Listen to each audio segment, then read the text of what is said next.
Proverbs 4:23 says, above all else, guard your heart, for it is the wellspring of life. Everything you do flows from it. He says, more than you guard anything, more than you guard your money, more than you guard your car with a car alarm, protect your heart. And it's because our heart takes us places. Our heart determines where we go. And so we feed our hearts through our minds, and we feed our minds through our five senses. So what we see and what we hear and what we say, what we feel, all of these things feed our minds, which in turns feed our hearts, which takes us somewhere. So people, young adults will come up to me. I mean, I've had this conversation countless times, truly dozens of times, where a young woman will say, as an example, because men do it too, but a young woman will say, hey, I'm just really struggling in my dating life. It seems I'm only attracted to the wrong guys. I go on these dates with these guys that break my heart, or they're no good for me. They say, can you help me? And I'll say, sure, what are you listening to? And they say, what?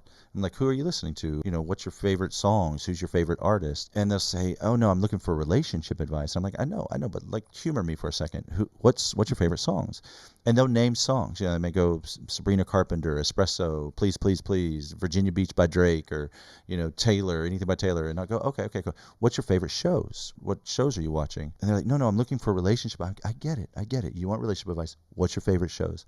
I say, I don't know, Pastor, you know, Love Island or The Bachelor. And I'm just like, they say, but I don't understand why I only date these guys who are no good for me. I'm like, well, it's because you're systematically feeding your heart through the algorithms. You're going to a university to only date people who are no good for you. And so your grandmother was right, garbage in, garbage out. I mean, this is true. It's biblically accurate and experientially, matter-of-factly true. I mean, look back at your dating history. If you're like, hey, my music doesn't affect me, I'm like, okay, cool.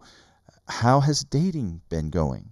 Because what if it does affect you? Like, this is, you know, interestingly enough, some believe Satan was the first worship leader because in the Hebrew, where it describes him, it's like he has musical instruments baked into him, like made into his being, which is really fascinating.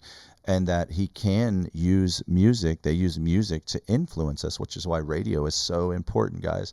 What station you listen to? This is Joy FM. Let's go, right? This is what we want to listen to because we're feeding our hearts in ways that's taking us somewhere.